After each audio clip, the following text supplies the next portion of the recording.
11 p.m. Hartwell Medical Center's lobby echoed with the squeak of Cole Bennett's mop bucket wheels. Outside, camera flashes erupted like fireworks. Shouts pierced the night. A woman in a torn Armani blazer crashed through the glass doors, her honey-blonde hair disheveled, designer heels clicking frantically against marble floors. Mascara streaked down her porcelain cheeks. Her chest rose and fell in rapid breaths. She spotted Cole in his faded blue janitor uniform, bucket still in hand. Her emerald eyes locked onto his. Desperation pooled in them like tears about to fall. "Please," she whispered, voice cracking like fragile glass. "Pretend you love me for 10 minutes." Cole set down his mop. His calloused fingers gripped the handle tighter. But this single father didn't just say yes. He set conditions that would change everything they thought they knew about fake love. Cole studied her face for a long moment. The paparazzi pressed against the glass like wolves circling prey. Their camera lenses glinted in the fluorescent light. "I'll help you," he said quietly, his voice steady as granite. "But we do this my way." The woman's shoulders sagged with relief, but Cole wasn't finished. "First, you tell me what kind of trouble you're running from. Second, if my son asks questions, I won't lie to him." Her emerald eyes widened. She hadn't expected conditions from a janitor. "Deal," she breathed, extending a manicured hand. "I'm Vera." Cole noticed the slight tremor in her fingers as they shook hands. Her skin felt ice-cold despite the warm lobby. "Cole Bennett, and those photographers out there?" He nodded toward the chaos beyond the glass. "They're about to get a show they'll never forget." The woman, Vera, managed a weak smile. But something flickered behind her eyes, something that suggested Vera wasn't her real name. Cole moved with surprising purpose. He shed his janitor's jacket, revealing a simple white t-shirt that stretched across broad shoulders. His movements were deliberate, measured. "Put your arms around my neck," he instructed, his tone gentle but firm. Vera hesitated, then complied. The cameras outside went wild, flashes strobing like a lightning storm. Cole's hands settled on her waist, steadying her trembling frame. For the first time in what felt like hours, Vera's breathing began to slow. "Thank you," she whispered against his shoulder. The scent of hospital disinfectant clung to his shirt, mixing with something else, something that smelled like home-cooked meals and bedtime stories. Cole pulled back slightly, studying her face with the same careful attention he gave to broken equipment. 10 minutes, he said. "Then you tell me the real story." Vera nodded, but her grip on his shoulders tightened. Outside, the photographers were getting exactly what they wanted, or so they thought. The next morning, Cole Bennett's world looked exactly the same. Sunlight streamed through the kitchen window of his modest apartment, illuminating a stack of unpaid bills on the counter. 8-year-old Riley sat at the breakfast table, methodically eating cereal while watching his father prepare for another day. "Dad," Riley said, not looking up from his bowl. "Was that lady on TV the same one from last night?" Cole's hand froze on the coffee pot. He'd hoped Riley had been asleep when he came home. "What lady?" Cole asked, though he already knew. Riley pointed at the small television in the corner, where morning news played on mute. The headline scrolled across the bottom. "Mystery Romance. Cross Pharmaceutical's CEO caught in tender moment." The photograph showed Cole and Vera in what appeared to be an intimate embrace. To anyone watching, it looked like love. "She seemed sad," Riley observed, with the startling perception that only children possess. "Did you help her feel better?" Cole sat down across from his son, choosing his words carefully. "Sometimes grown-ups need help with complicated problems. That lady, Vera, needed someone to be kind to her." Riley nodded solemnly, as if this explanation made perfect sense. But Cole's attention had shifted to the television screen. The news ticker revealed something that made his blood run cold. Vivian Cross, CEO of Cross Pharmaceuticals, was being investigated for price manipulation that had left diabetic patients unable to afford insulin. 3 people had died. The woman he'd helped wasn't just running from photographers. She was running from something much worse. That afternoon, Cole was replacing light bulbs in the hospital's main corridor when he spotted her again. She wore a simple navy dress and carried a leather briefcase, her hair pulled back in a professional bun. Without the desperation and smeared makeup, she looked like a completely different person. Composed, powerful, dangerous. She approached him with the confidence of someone accustomed to getting what she wanted. "Mr. Bennett," she said, her voice crisp and businesslike. "I need to speak with you." "It's Cole," he replied, not looking down from the ladder. "And I figured you might." Vivian, because that's who she really was, glanced around the busy hallway. Doctors and nurses moved past them with practiced efficiency, paying no attention to the janitor and the woman in the expensive dress. "Not here," she said quietly. "There's a conference room on the 3rd floor, empty until 4 o'clock. Cole climbed down from the ladder, his movements unhurried. "Lead the way, Vera. Or should I say, Ms. Cross." The conference room smelled like leather and ambition. Floor-to-ceiling windows offered a view of the town's main street, where normal people lived normal lives. Vivian closed the door behind them, the click echoing in the silence. She set her briefcase on the polished mahogany table and opened it with practiced precision. Inside, Cole glimpsed stacks of documents and what looked like a substantial amount of cash. $10,000, she said without preamble. "For 2 weeks of your time." Cole's eyebrows rose slightly, but his expression remained neutral. "That's a lot of money for pretend romance." Vivian's jaw tightened almost imperceptibly. "The media attention from last night was favorable. My legal team believes that being seen in a stable, caring relationship could help counteract some of the negative publicity surrounding the insulin pricing issue." She spoke like she was discussing quarterly earnings, not human lives. "I need someone who appears genuine, someone real, someone desperate enough to take your money," Cole said quietly. Vivian's composure cracked for just a moment, revealing something raw underneath. "I'm offering you more money than you make in 6 months. Your son needs things. I've done my research. New glasses, medical care, college savings." Cole's hands clenched into fists at the mention of Riley. "You researched my family?" His voice carried a warning that made Vivian take a step back. "I researched a potential business partner," she corrected. "Nothing invasive." Cole walked to the window, staring out at the street below. A mother pushed a stroller while a toddler skipped beside her. Normal families living normal lives. "I don't need your money," he said finally. Vivian's reflection appeared beside his in the glass. "Everyone needs money, Mr. Bennett." Cole turned to face her, and she was struck by the intensity in his dark eyes. "What I need is insurance that my son stays protected from whatever circus you're running. What I need is a written agreement about boundaries." Vivian blinked, clearly not expecting this response. CEOs didn't usually face conditions from janitors.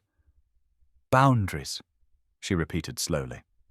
Cole moved to the conference table and pulled out a chair, settling into it with the easy confidence of a man who knew his own worth. "Sit down, Ms. Cross. If we're doing this, we're doing it right." Vivian hesitated, then took the seat across from him.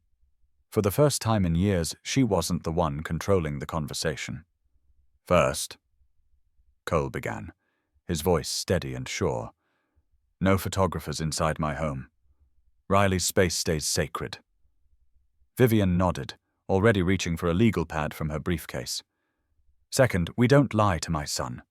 We tell him we're friends helping each other. Nothing more, nothing less. Her pen paused above the paper. That could complicate the narrative. That's my condition. Cole interrupted firmly.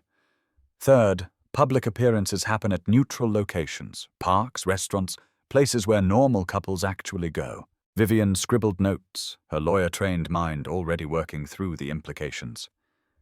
What about physical contact? She asked, her cheeks flushing slightly. Cole's expression softened almost imperceptibly. Hand-holding when necessary, maybe an arm around your shoulders if the cameras are close. Nothing that would make my wife ashamed if she were watching. The mention of his wife caught Vivian off guard. Your wife? Cole's wedding ring caught the afternoon light. She passed 3 years ago. Cancer. The conference room fell silent except for the distant hum of hospital machinery. Vivian set down her pen, studying the man across from her with new eyes. I'm sorry, she said, and for the first time since entering the room, her voice sounded genuine. Riley was 5 when we lost her. He doesn't remember much about being sick, but he remembers her reading him stories every night, even when she could barely keep her eyes open. Cole's fingers traced the edge of the table. That's the kind of love I want him to understand. Real love, not whatever performance we're about to put on. Saturday morning dawned crisp and clear, the kind of autumn day that made New England famous.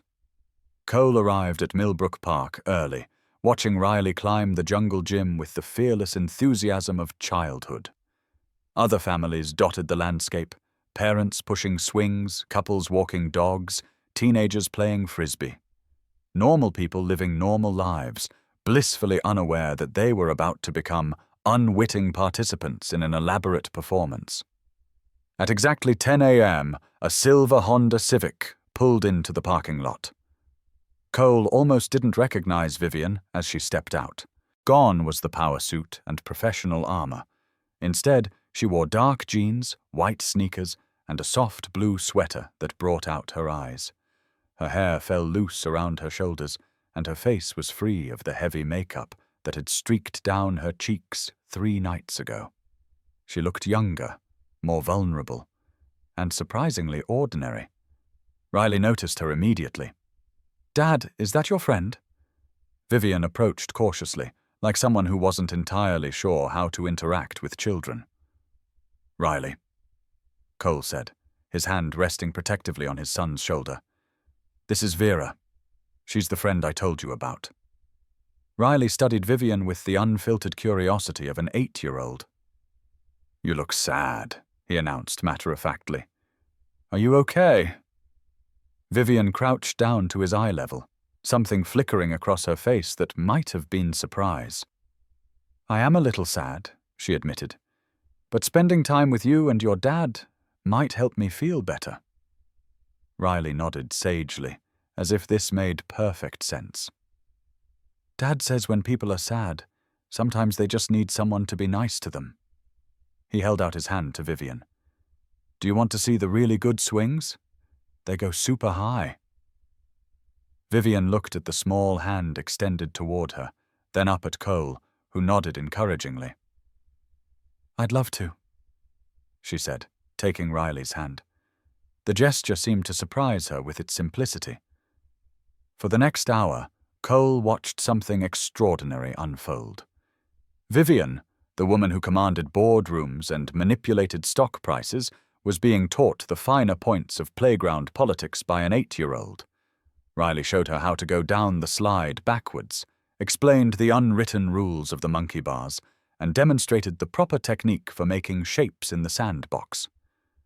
With each passing minute, Vivian's rigid posture relaxed incrementally. Her smiles came easier. Her laughter sounded less forced. Lunch was at Murphy's Diner, a local institution that served comfort food to blue-collar families and didn't care about designer labels or corporate scandals.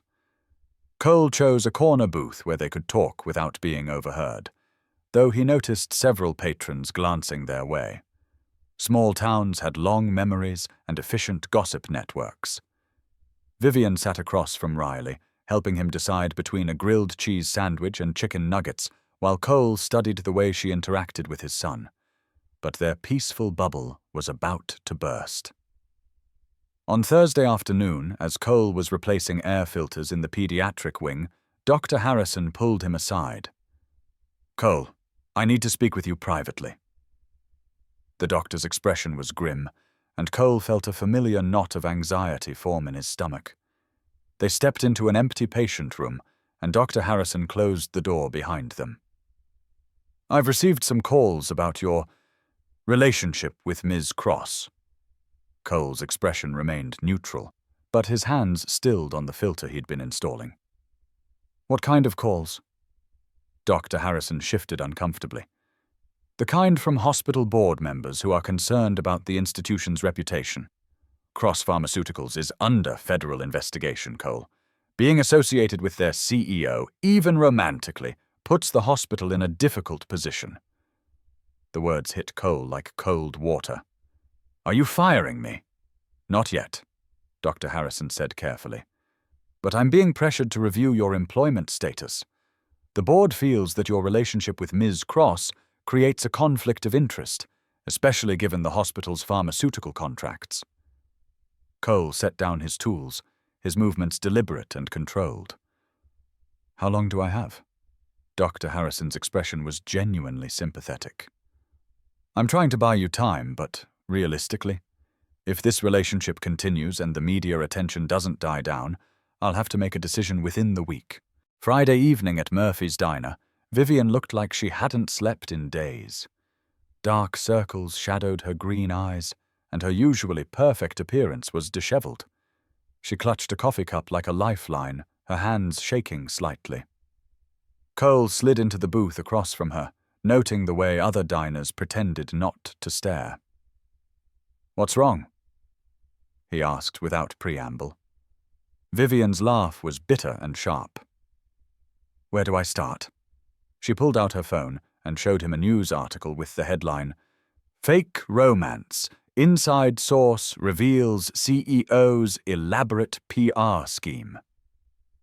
Cole's blood ran cold as he read the first few paragraphs. Someone had leaked details about their arrangement, not specific details, but enough to cast doubt on the authenticity of their relationship. "Who?" he asked quietly. Vivian shook her head. "Could be anyone. My publicist, my assistant, board members who want me gone. The list of people who have access to my schedule and activities is longer than you'd think." Before Cole could respond, his phone rang. The caller ID showed Riley's school. Cole's stomach dropped as he answered. "Mr. Bennett, this is Principal Martinez. Riley's had an incident at school today, and we need you to come in immediately." Cole was already standing, grabbing his jacket. "What kind of incident?" "Some older children were teasing him about the news coverage. Things got physical. He's okay, but we need to discuss the situation." At Millbrook Elementary, Cole found Riley sitting in the principal's office with a split lip and grass stains on his shirt. The sight of his injured son made something dark and protective rise in Cole's chest. "What happened?" he asked, kneeling down to Riley's level. "Tommy and Jake said you were dating a bad lady for money," Riley said quietly. "They said she killed people and you were helping her lie about it." That night, after treating Riley's cuts and helping him with homework, Cole sat on his son's bed for their usual bedtime routine. But tonight felt different, weighted with decisions that would change everything. "Dad," Riley said softly, "are you going to stop being friends with Vera because of what happened today?" Cole smoothed Riley's hair back from his forehead, searching for the right words. Saturday morning dawned grey and drizzling, matching Cole's mood as he drove Riley to his soccer game. But it was the text message he received during the third quarter that changed everything. "Press conference at 10 a.m. Thank you for giving me the chance to remember who I used to be. V." Cole stared at the message, his stomach dropping. A press conference could mean only one thing: Vivian was about to blow up their entire arrangement and probably her own life in the process. As soon as the game ended, Cole drove straight home and turned on the local news. Riley played quietly in his room while Cole sat transfixed by the coverage. Vivian stood behind a podium at what looked like a hotel conference room, facing a crowd of hostile reporters. She wore a simple black dress and minimal makeup, looking nothing like the polished CEO who'd offered him $10,000 2 weeks ago. "I called this press conference to address recent allegations about my personal life," Vivian began, her voice steady despite the chaos of camera flashes. "Specifically, claims that my relationship with Cole Bennett was fabricated for public relations purposes." Cole held his breath. "The truth is more complicated than the headlines suggest." She paused, seeming to gather her courage. "Mr. Bennett and I entered into an arrangement that began as a business transaction. I needed positive media coverage, and I was willing to pay for it." The reporters erupted with questions, but Vivian held up a hand for silence. "However," she continued, her voice growing stronger, "what I found in Cole Bennett and his son Riley was something I hadn't experienced in years: genuine kindness, authentic human connection, and a reminder of who I used to be before corporate ambition consumed my life." Cole felt his chest tighten as he watched her speak. "Yesterday, an 8-year-old boy was physically bullied at school because of his association with me. That ends now." Vivian's green eyes blazed with something that looked like fury mixed with determination. "I am hereby announcing my resignation as CEO of Cross Pharmaceuticals, effective immediately. I am also establishing the Bennett Medical Access Fund, a $50 million foundation providing free medication for children whose families cannot afford treatment. Furthermore," Vivian continued, "I want to make it clear that Cole Bennett and his son are private citizens who became involved in my situation through my manipulation and selfishness. They deserve to return to their normal lives without media harassment. Any reporters who continue to bother this family will face legal action from my personal attorney." She stepped back from the podium. "I will not be taking questions." 2 hours later, Cole stood outside Vivian's penthouse building, Riley's small hand clasped tightly in his own. The doorman, recognizing them from news coverage, waved them through without question. The elevator ride to the top floor felt like it lasted forever. "Dad," Riley said, as they approached Vivian's door, "what if she doesn't want to see us?" Cole had been wondering the same thing. "Then we'll respect that. But I think she needs to know that what she did today mattered." Cole knocked softly, aware that reporters might still be camped outside the building. The door opened, and Vivian appeared, still wearing the black dress from the press conference, but looking smaller somehow, diminished. Her eyes were red-rimmed, and she seemed genuinely shocked to see them. "Cole, what are you doing here?" Riley stepped forward before his father could answer. "We came to check on you," Riley announced with characteristic directness. "Dad said you did something brave today, but brave things can be scary." Vivian's face crumpled slightly, and she knelt down to Riley's level. "You shouldn't be here. I've caused you enough trouble." Riley shook his head seriously. "Friends don't abandon friends when they're in trouble. That's what Dad taught me." Vivian looked up at Cole, tears threatening to spill over. "You saw the press conference?" It wasn't a question. Cole nodded. $50 million, Vivian. Your entire career. Why?" She stood slowly, wiping her eyes with the back of her hand. "Because a little boy got hurt because of my choices. Because his father trusted me with the most important thing in his life. And I repaid that trust by making them both targets. And because you finally figured out who you want to be," Cole said quietly. Vivian met his eyes, seeing understanding there instead of pity or judgment. "I'm not sure I'll ever be worthy of the second chance you gave me." Cole stepped closer, close enough to see the exhaustion and fear behind her brave facade. "None of us are worthy of the chances we get. That's what makes them grace." 6 months later, The transformation was remarkable. The Bennett Medical Access Fund had already helped over 2,000 families afford crucial medications, with Vivian working directly with hospitals and clinics to identify need and distribute resources. She'd moved from her penthouse to a modest apartment 3 blocks from Cole and Riley, trading luxury for proximity to the people who'd become her anchor. Their Sunday routine had evolved naturally. Vivian would arrive at Cole's apartment with groceries, and they'd cook breakfast together while Riley provided commentary on everything from pancake technique to the relative merits of different cartoon characters.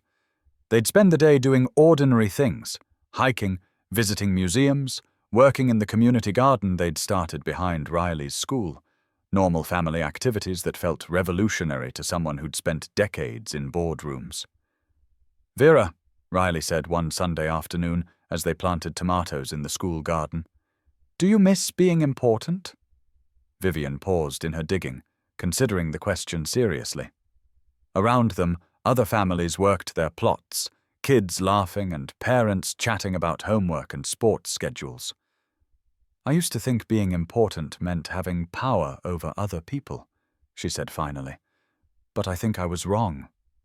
That evening, as they cleaned up from dinner, Riley made an announcement.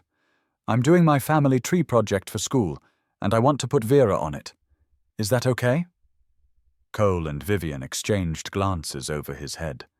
The question of their relationship, what they were to each other, what they might become, had remained carefully unexamined, tucked away in the space between friendship and something deeper. "Where would you put me on your family tree?" Vivian asked carefully. Riley considered this with 8-year-old seriousness. "Well, you're not my mom, because I already have a mom even though she's in heaven. But you're not just a friend because friends don't help with homework every night and remember to buy the cereal I like." He paused, working through the logic. "I think you're my chosen family, like how Dad chose Mom, but different." Later that night, after Riley was asleep, Cole and Vivian sat on his small balcony, sharing a bottle of wine and watching the stars appear over their quiet neighborhood. The conversation flowed easily between them now, no longer weighted with hidden agendas or careful calculations. "Do you ever regret it?" Cole asked. "Giving up everything for us?" Vivian was quiet for a long moment, swirling wine in her glass. "I gave up a life that was killing me slowly. What I got in return..." She gestured toward the apartment where Riley slept peacefully, toward the life they'd built together. "I got a family. I got purpose that actually matters. I got to remember what it feels like to love people more than I love success." She met his eyes in the dim light. "No regrets, Cole. None at all." 1 year after the press conference that changed everything, their chosen family gathered around Cole's kitchen table for their weekly family meeting, a tradition they'd started to ensure everyone felt heard and valued. "So," Cole said, pulling out his notebook where they recorded decisions and plans, "what's on the agenda this week?" Riley raised his hand formally, making both adults smile. "I want to talk about making this official." Cole and Vivian looked at each other, then back at Riley. "Making what official, buddy?" Cole asked carefully. Riley pulled out a piece of paper he'd been hiding under his homework. It was a drawing of 3 stick figures holding hands outside a house, with the Bennett Cross family, written in careful 8-year-old handwriting at the top. "I know you guys love each other," Riley said matter-of-factly. "Maybe not like how Mom and Dad loved each other, but in your own way. And I know Vera loves us too, because she gave up being rich and important to take care of us." He looked between them seriously. "So I think we should make it official, like adopting each other." Vivian felt tears prick her eyes as she looked at the drawing. 3 stick figures, but they looked like a family, like her family. Cole reached across the table and took her hand, his fingers intertwining with hers naturally. "What do you think?" he asked quietly. "Ready to make it official?" "I thought we already had," Vivian replied, her voice thick with emotion. The day we chose to stay. Riley cheered and threw his arms around both of them, and for the first time in her life, Vivian Cross understood what home actually meant. Not a place you bought or inherited, but a feeling you built with people who chose to love you every single day. The 10 minutes she'd desperately asked for had become a lifetime freely given. And in learning to receive that gift, she'd finally discovered who she was meant to be all along.